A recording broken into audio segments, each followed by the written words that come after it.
Hello there, my name is Kenneth King, and today I'll be doing an instructional video on how to use and counsel with the DA Form 4856. Now what this form is a tool used by the United States Army in order to help counsel soldiers at all levels, from leaders to subordinates. It covers everything from professional growth, developmental, crisis counselings, initial counselings, and more. Now before we begin, if you want to follow along with your own digital copy, you can follow this link right here at the very top.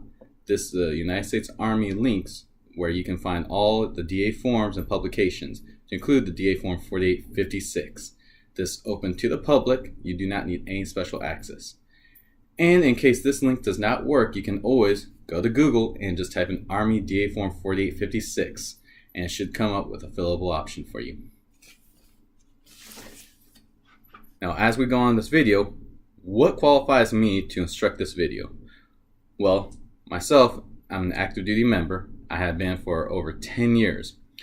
I have been on both the receiving and giving end of the DA Form 4856 to counsel soldiers, whether initially come into a unit, whether for their performance, both poor and good, how to develop them to become better soldiers, to become better leaders, or to help them progress into other careers outside the United States Army, and vice versa. This has also been done to me throughout my time throughout the Army, from my leaders to myself, and therefore.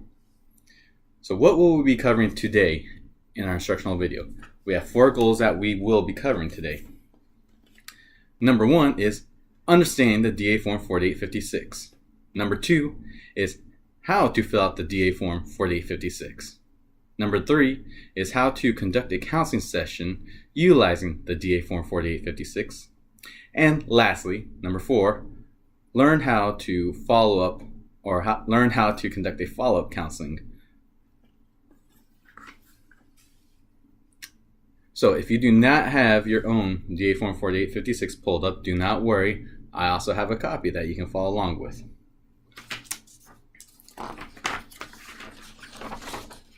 So, for part 1, understanding the DA Form 4856. To make it simpler, we'll just call it the counseling form instead of repeating the nomenclature every time. Here we go. Now on this form, you're going to have multiple parts. Your first part is part 1, your administrative data. That is data of the soldier or individual that you'll be counseling. Part 2 will be the background information. What type of counseling is this for? Is this for a soldier newly coming into the unit? How do you counsel them? What type of counseling will it be? Is it professional growth, their monthly counseling, or so forth? Part 3 is the meat and potatoes of the counseling form. This is a summary of the counseling. This goes over all the key points that you're going to be going over for your counseling session. So for instance, if this is a professional growth, it's going over what they have accomplished, what do they need to work on, highlights and low points. Did they do well in their physical fitness test, their marksmanship, their job, or vice versa? Now when we continue on to the second page, you'll also see part of part 3 is your plan of action. Your plan of action is what steps will the soldier need to take in order to become more successful. If this is a professional growth and they're doing well, then you're going to continue on what path they need to go on. If they're failing, let's say they're failing their run on the PT test, then you go over what do they need to do, how often do they need to run. With this section, it can also be filled out by the soldier themselves. This is a two-way kind of counseling where both parties need to communicate, not just one way. Following up with that is your closing session. That is where the soldier will initial whether they agree or disagree with the counseling and the plan of action. And if there's anything else they wish to add to it, they can also fill in this box and then sign. After that is the leader's responsibility. What the leader is responsible for doing. You to provide the guidance, the tools, and what is necessary for that soldier to go on and accomplish for that set task in the plan of action. And lastly is part 4, the assessment of the plan of action. Now this is conducted at a later time from the counseling session because this is identifying whether or not the plan of action did work. Think of it as going as a critique on the plan of action. So then, You can also understand that the DA Form 486, the counseling form, can also be used for the civilian sector. Know that you can create your own copy utilizing from this video. The idea is that it is used for anyone, any situation in the workforce, whether it's in the military or not. The idea is that you're helping to develop individuals to become better at their work, to become more successful, to help and improve the organization while accomplishing the mission of that organization, whether it's defending our nation or just upping the sales in the corporation. So when we move on to the second part, how to fill out a DA Form 4856, we covered what were the different parts in the DA Form 4856, the counseling form.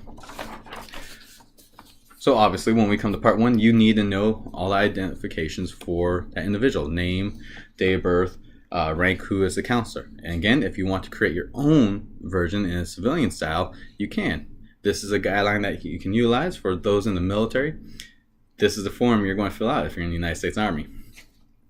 When you come down to the purpose of the counseling, what type of counseling is it going to be? So we're going to go with initial counseling for this next one.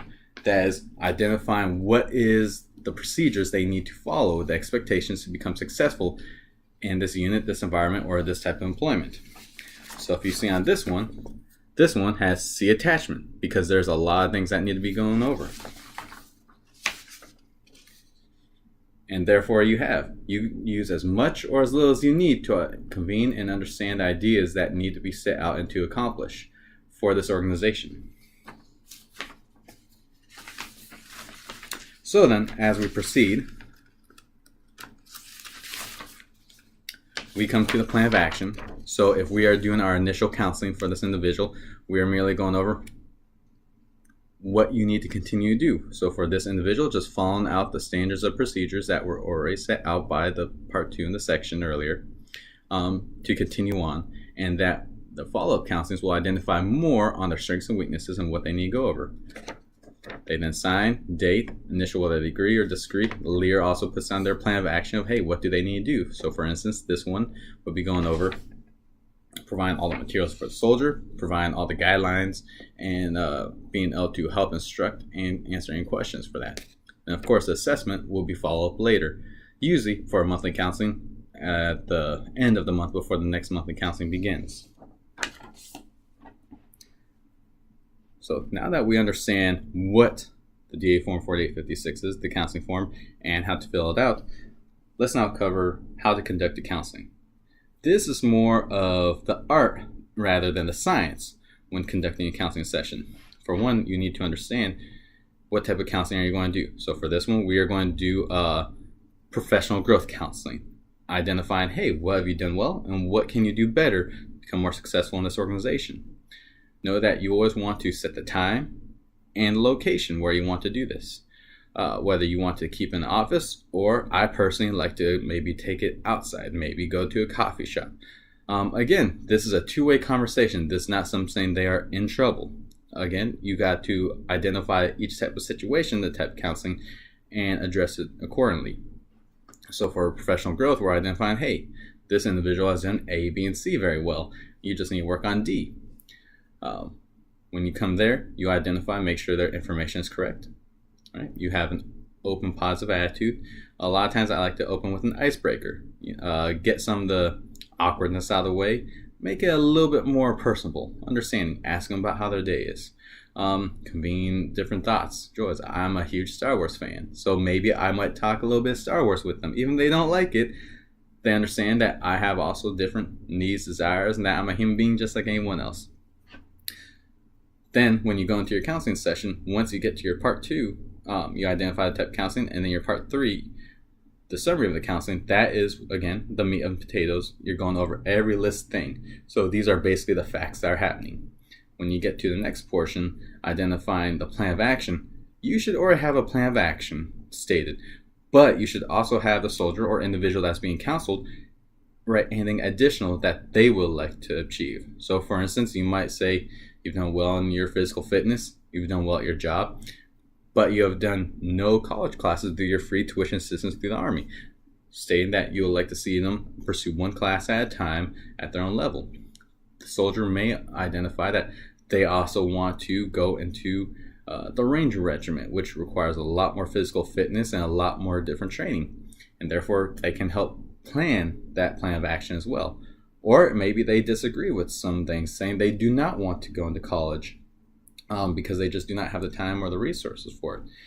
Because again, this is a two-way conversation because it's a professional growth counseling.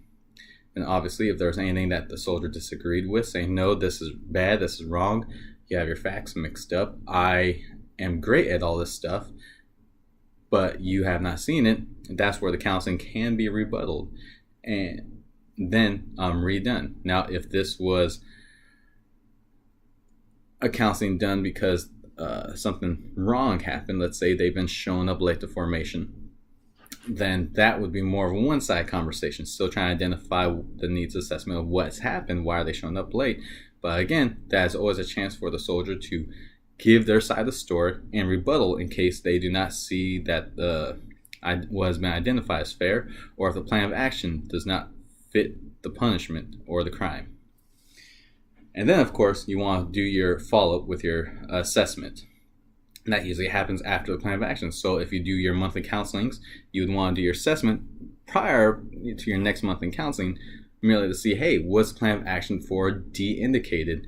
Did it happen? Did it not happen? Why not? And therefore, you can go into the next counseling session not blank, but with something to work with. So lastly, and that also covers how to learn and how to follow up with a counseling session. So we kind of intermingle the two of those together. Now, to kind of recap, we went over how to use and counsel with the Army's DA Form 4856, known as the Developmental Counseling Form. We then covered our 4 topics: understanding the DA Form 4856, how to fill out the DA Form 4856, how to conduct a counseling session utilizing DA Form 4856, and learn how to follow up with from a counseling session. So I thank you for watching this video. Again, if you need those links to find where to go to get the forms, please follow these links or rewind the video and try it for yourself. I highly encourage it, and possibly try it with an individual, a spouse, a friend, or even a coworker, and see what best ways that you can use this form or create a version of your own that can best suit you and the organization you represent to become better. Again, my name is Kenneth King. Thank you for watching this video on how to use and conduct a counseling session with the DA Form 4856. Have a wonderful day.